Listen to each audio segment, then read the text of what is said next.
Hey guys, what's up and welcome back to Blox Jester. In today's video, we will be talking about Game Over. Amber's strategy to win her appeal fails big time. Don't forget to like this video and subscribe to our channel. Let's get started. The Johnny Depp and Amber Heard defamation trial attracted record-breaking numbers of viewers who closely followed the heated exchanges between the two celebrities on YouTube and social media. The trial's popularity was in odd company. Historically, murder trials are the most watched court cases, despite a few exceptions. A trial detailing a private relationship hasn't captured as much live coverage since President Bill Clinton's impeachment in 1999. But the legal spectacle of the Depp-Heard trial is actually a return to the norm. My research focuses on the legal and literary history of marriage and divorce. In other words, I work on the history of legal proceedings around romantic relationships gone bad. While the public frenzy surrounding the Depp-Heard case may seem linked to a social media's power to make salacious incidents go viral, there is a long history of trials that publicize sexual details of relationships to threaten women with humiliation. When Depp-Heard trial verdict was announced on June 1, 2022, I was working my way through salacious amounts of 18th century divorce trials in Los Angeles Library.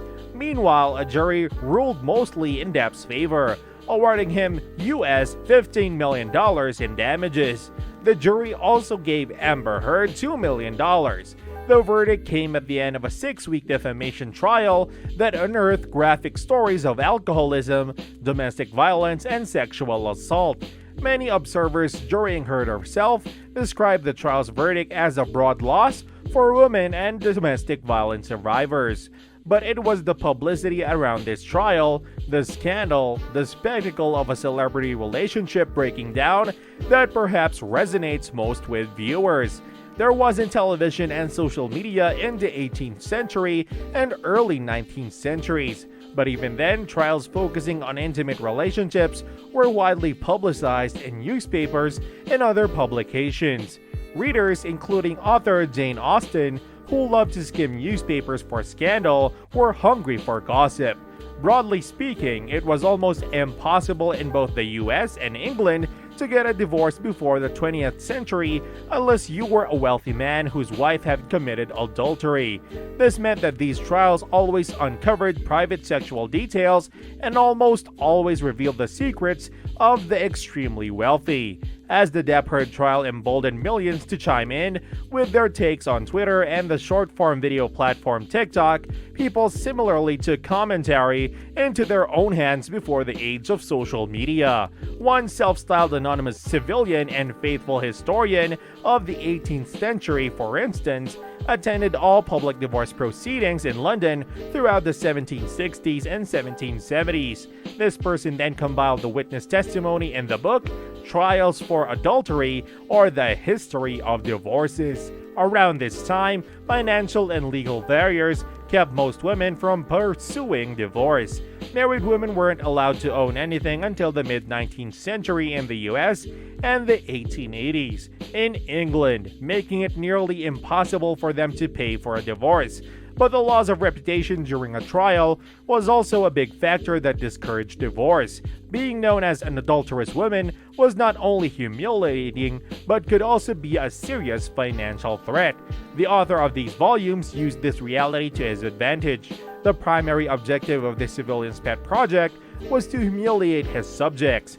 He introduces these volumes by stating his hopes that his project will affect the law and cannot the transactions of the adulterer and the adulterer's will, by being thus publicly circulated, preserve others from the like crimes from fear of shame. When the fear of punishment may have been a little forced, public shaming, this writer is well aware, will enforce the status quo where the law may fail to do so. More than 200 years later, Heard reflected on her embarrassment at the trial, and after detailing her alleged abuse at the hands of Depp, people on social media who called her testimony a hoax worsened this experience, she said. It has been agonizing, Heard told jurors in May.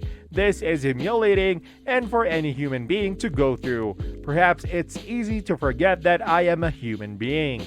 Studies show this long-practiced method of using public shaming to control people in society can have unpredictable outcomes and can work at cross purposes with the forces of law, particularly when the shaming becomes a form of entertainment.